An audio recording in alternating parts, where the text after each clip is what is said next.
This video sponsored by SBO Digital Marketing. Join SBO Digital Marketing work from home opportunity. Mobile based part-time job. Perfect for students, homemakers and job seekers. Use your free time to earn. No fixed hours.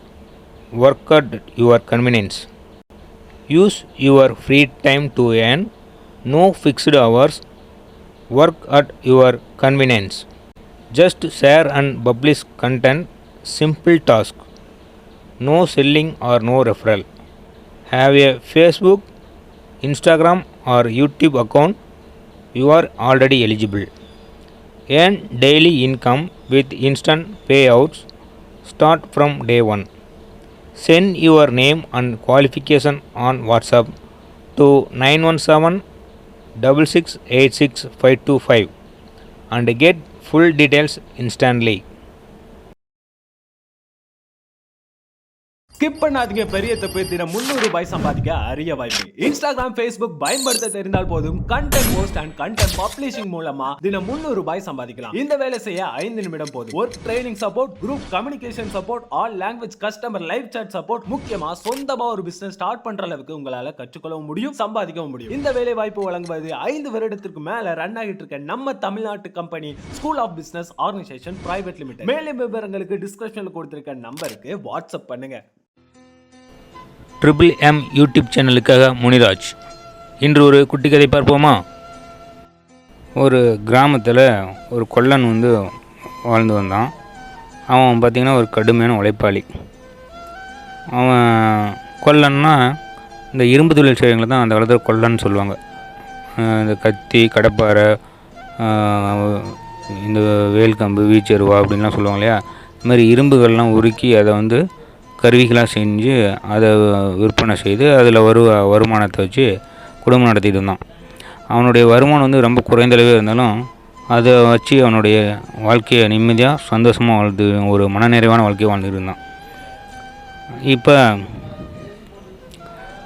அவனுடைய அந்த பற்றையில் தண்ணி குடிக்கிறதுக்காக ஒரு பழைய பானையில், அவங்க தாத்தா காலத்துலேருந்து அந்த பானை இருக்குது, அந்த பானையில் தண்ணி ஊற்றி அந்த பானை தண்ணி எப்பயுமே ஒரு ஜில்லுன்னு இருக்கும் இல்லையா, குளிர்ந்துச்சா, அந்த நீரை வச்சுக்கிட்டு தன்னோட இதை தாகத்தை தணிச்சிக்குவான்.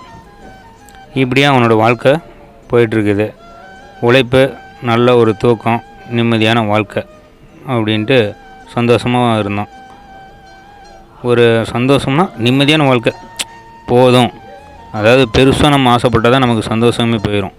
நமக்கு தேவை கொஞ்சம் சாப்பாடு, நிம்மதியான உறக்கம் அப்படிங்கிற மாதிரி ஒரு நிம்மதியான வாழ்க்கையை வாழ்ந்தான் அப்படின்னு சொல்லலாம். இப்போ ஒரு நாள் அந்த வழியாக ஒரு வழிப்போக்கம் வரான். அவனுக்கு ரொம்ப தாகம் எடுக்குது. சரி, இந்த கொல்லம்பட்டையில் போய் கொஞ்சம் தண்ணி குடிச்சிட்டு போகலாம் அப்படின்ட்டு அவன்கிட்ட போய் கொஞ்சம் தண்ணி கிடைக்குமான்னு கேட்குறான். உடனே கொல்லணும், பாருங்கள் பக்கத்தில் தான் அந்த பானை இருக்குது, தண்ணி குடிச்சிங்க அப்படின்னு சொன்னோடனே இந்த வழிப்போக்கம் அந்த பானையை பார்த்துட்டு ரொம்ப பழமையான பானையாக இருக்குது அப்படின்னு வியப்பாக பார்க்குறான். என்னாச்சிங்க, ஏன் அப்படி பார்க்குறீங்க அப்படின்னு இந்த கொல்லம் கேட்கும்போது, இல்லை நான் அரண்மனையில் வேலை பார்க்குறவன், இது பானையை பார்த்தா ரொம்ப பழமையான பானை மாதிரி தெரியுது. இந்த மாதிரி பானைகள் 3 பானை தான் தயார் செஞ்சாங்க. இதில் நல்ல ஒரு அழகிய வேலைப்பாடோடு இருக்கும்.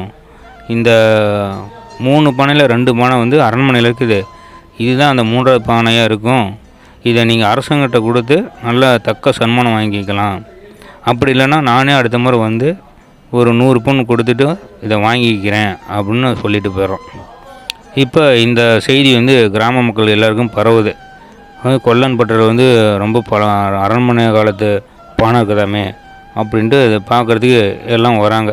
இந்த செய்தி எல்லா பக்கமும் பரவி, இது மாதிரி ஒரு பழமையான பானை இருக்குதாமே அப்படின்ட்டு பார்க்க வராங்க. அந்த பார்க்க வரவங்களும் சும்மா இல்லாமல் 100 பவுன் கிடைக்குதாமே கொல்லனுக்கு, அதை வச்சு எப்படி ராஜ வாழ்க்கை வாழலாம் அப்படி இப்படின்னு அவனோட அதிர்ஷ்டத்தை நினச்சி எல்லாம் புகழ்கிறாங்க. இவனுக்கு 100 பவுன் வருதுன்னு பலர் கொஞ்சம் பொறாமையும் போடுறாங்க. இப்போ இதனால் இந்த கொல்லனுடைய மனைவி இந்த பானையை எடுத்துகிட்டு போய் நல்லா சுத்தமாக கழுவி துடைச்சி பார்க்கும்போது அது அந்த வழிபோங்க சொன்ன மாதிரி நல்ல அழகிய வேலைப்பாடெல்லாம் செஞ்சுருக்கு. அப்போ இதெல்லாம் பார்க்கும்போது இவனுக்கும் உண்மை தான் பழகுது, ராஜா காலத்து வானம் அப்படின்னு நினச்சிட்டு இதை ரொம்ப பத்திரமா பாதுகாக்கிறாங்க. இப்போ என்னென்னா இவனுக்கு இந்த பானையை வந்து யாராவது திருடிட்டு போயிடுவாங்களோ அப்படின்ட்டு இந்த பானையே கண்ணுங்கிறதுமா பார்த்துட்டு இருக்கிறாங்க.